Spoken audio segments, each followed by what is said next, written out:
महापालिकेला थोडक्यात महापौरपद आमचं हुकलं असलं तरी जिल्हा परिषदला निश्चितपणे काँग्रेसला चांगलं बहुमत मिळेल याची आम्हाला आशा वाटते आणि जिल्हा परिषद लागणार या दृष्टीनं आम्ही 8-10 दिवस आधीच अर्ज मागवले होते आणि जिल्ह्यातून जिल्हा परिषदसाठी अर्ज आलेले आहेत। हातकणंगल्यामध्ये राजू शेट्टी असतील, काँग्रेस असेल, शिवसेना असेल किंवा राष्ट्रवादी पवारसाहेबांची राष्ट्रवादी असेल, त्यांच्याबरोबर आघाडी जवळजवळ म्हणजे 100% फायनल झालेलीच आहे।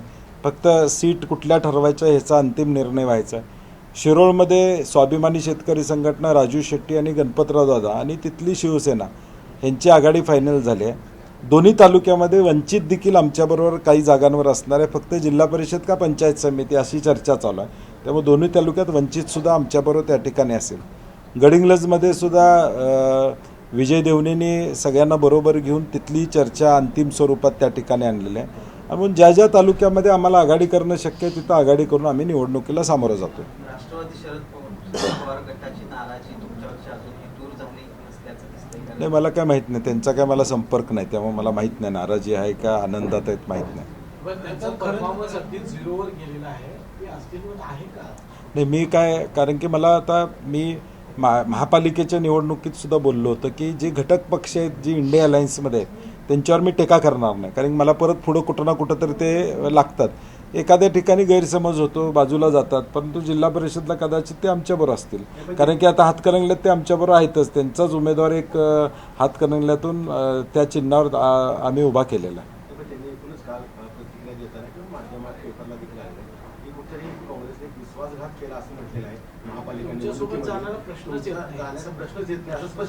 मला वाटतं तो त्यांचा निर्णय असेल, त्यांच्या कार्यकर्त्यांनी तो ऐकावा। मग एकटे लढून तुम्ही 34 जागा घेतला असताना सुद्धा भाजपनं आता पोस्टरबाजी सुरू केलेली, काँग्रेसचा कार्यक्रम केला, धन्यवाद कोल्हापूरकर। 3 पक्ष एकत्रित लढले, त्यांना कोल्हापूरकरांनी महायुतीचा करेक्ट कार्यक्रम केला असता वेगवेगळा लढायला पाहिजे होतं।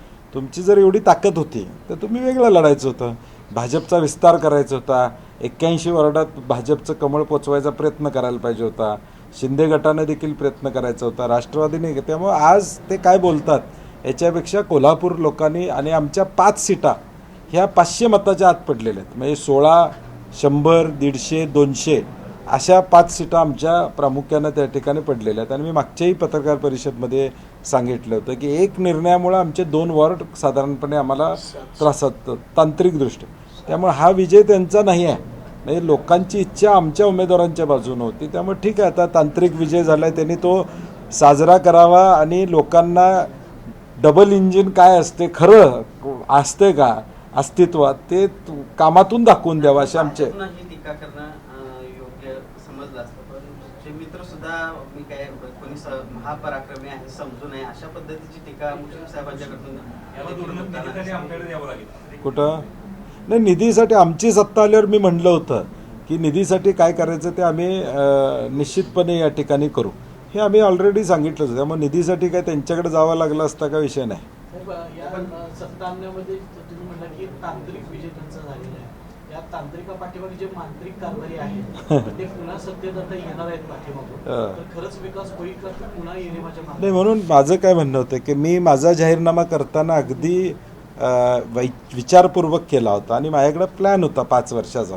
त्यांच्या जाहीरनाम्यात ढोबळ आहे सगळं, रस्ते करू म्हणजे नेमकं कसे करू हे सांगितलेलं नाही, म्हणजे ज्या गोष्टी या शहराला गरजेच्या आहेत त्या त्यांनी कराव्यात अशा आमच्या अपेक्षा प्रामुख्यानं त्या ठिकाणी असणार आहे। आणि आमची उद्या एकदा आमचे सगळे 35 लोक एकत्रित येऊ, आम्ही पुढच्या आता जिल्हा परिषदच्या 5 तारखेला निवडणुका झाल्या की आमचं 35 लोकांचं प्रशिक्षण या ठिकाणी होईल। उद्या सभागृहामध्ये कुठले मुद्दे मांडले गेले पाहिजेत, कशा पद्धतीने या शहरातले प्रश्न सोडवले गेले पाहिजेत, जे चांगलं आहे त्याच्यावर आमचं त्या ठिकाणी सपोर्ट लाईन, जे चुकीचं आहे त्याच्यावर आमचं लक्ष लाईन। शहराचा DPच्या संदर्भातल्या अनेक तक्रारी लोकांच्या या ठिकाणी आहेत, हा DP करत असताना चुकीचे रिझर्वेशन काढणे, चुकीचे टाकणे ह्या गोष्टी घडताना त्या ठिकाणी दिसतेच। आणि म्हणून कारभारावर 35 आकडा मोठा आहे आमचा, म्हणजे तेवढं सोपं नाही. म्हणूनच विचारतो की तुम्ही प्रभावी विरोधी पक्ष म्हणून राहणार आहे की आणि तुम्ही संपर्क साधलाय, कारण आता मुंबईमध्ये सुद्धा वेगवेगळ्या आघाड्या संपर्क साधतात. नाही, मी परवा सुद्धा म्हणलं आकडेवारी जमत नाही, त्यामुळं काय माहीत नाही का ते येणार असतील तर आम्हाला काय माहीत नाही, अजून काही संपर्क नाही. कोल्हापूरचा महापौर आमचाच होणार यासाठी आता दोघांमध्ये भांडण लागलेली आहे. तर दुसरा शिवसेना पर्यंत अडीच वर्षाचा पुन्हा महापौर करावा, तर हे पुन्हा त्याच गोष्टी कोल्हापूरकरांना सहन कराव्या लागणार आहेत. आता त्यांनी बहुमत मिळालेलं आहे, त्यांची हिंमत असेल तर 2.5 वर्षाचाच महापौर करावा. त्यांनी 6 महिने 1 वर्ष पण नको. आम्ही कधी म्हटलं नव्हतं, आम्ही म्हटलं होतं की महापौर पदाची कार्यकाळ जी राहील त्या पद्धतीनं काँग्रेसची सत्ता आली तर महापौरपद त्याच कार्यकाळामध्ये राहील. आम्ही तुकडे करू वगैरे असं कधी बोललो नव्हतं. त्यामुळे आमची विनंती आहे की 2.5 वर्ष महापौर हा राहिला पाहिजे.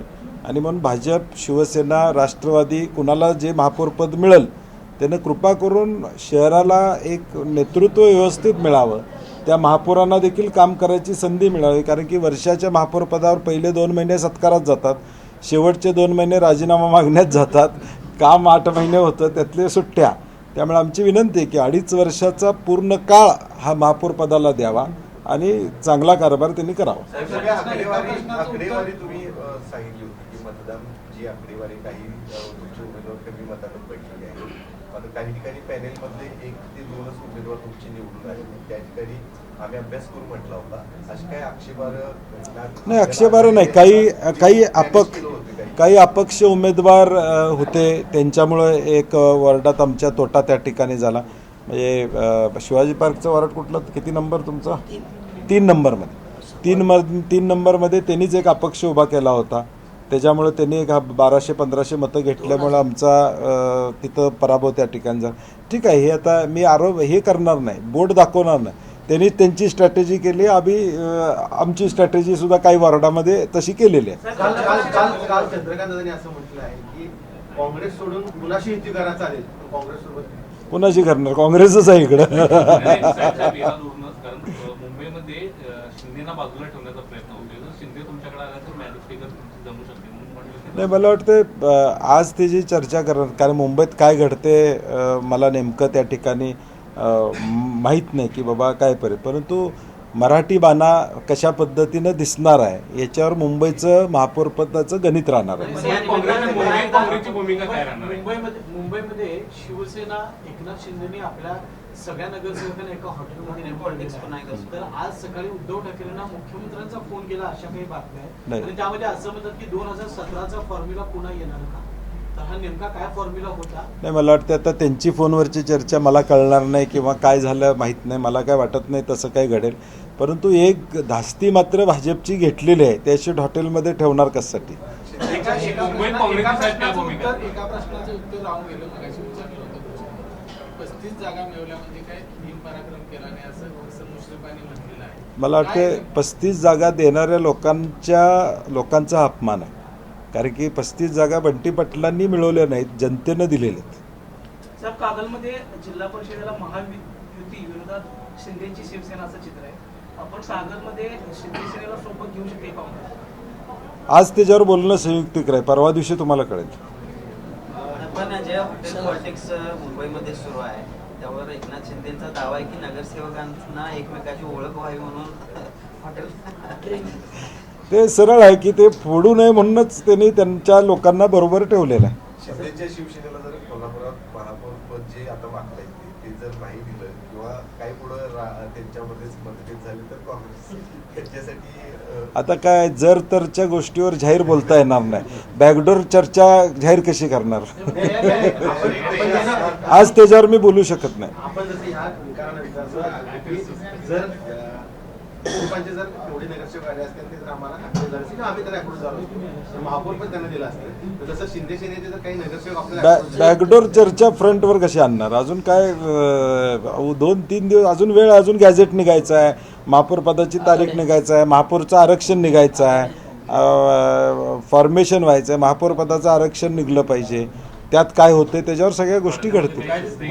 पाईपलाईन मध्ये प्रोजेक्ट आहे. गोकुळची निवडणूक तोंडावर आहे, अशा वेळी विश्वास आबाजी पाटील हे शिवसेनेसोबत गेले. तर गोकुळच्या या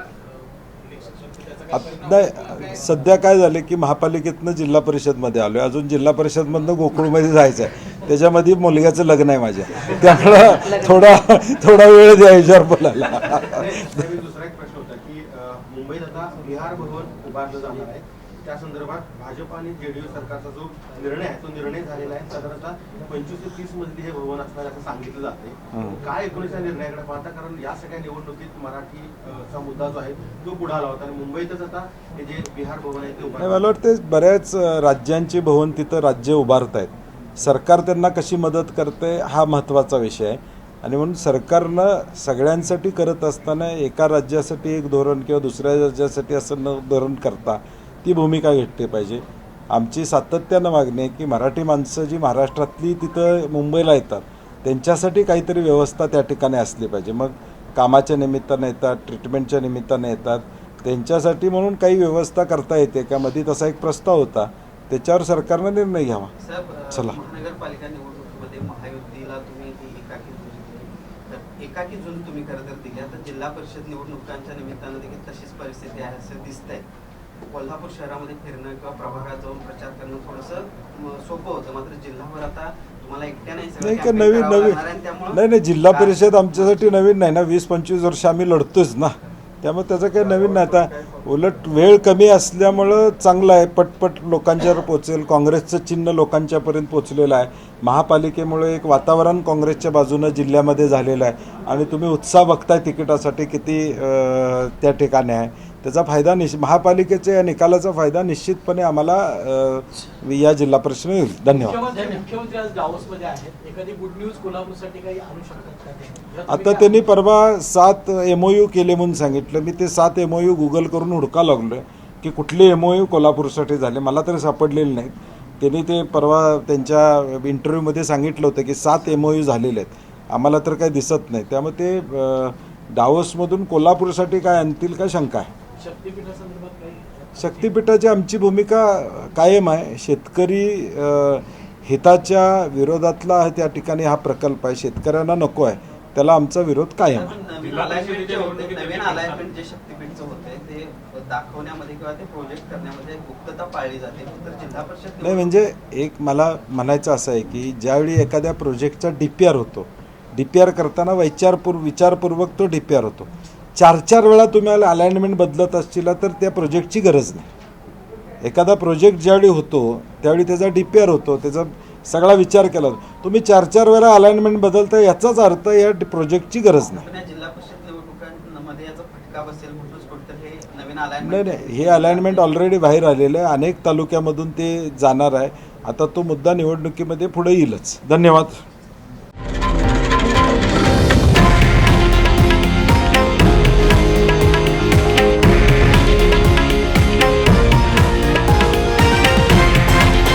हे आहे देशातील नंबर 1 न्यूज नेटवर्क आणि आपण पाहत आहात TV9 मराठी, एकमेव.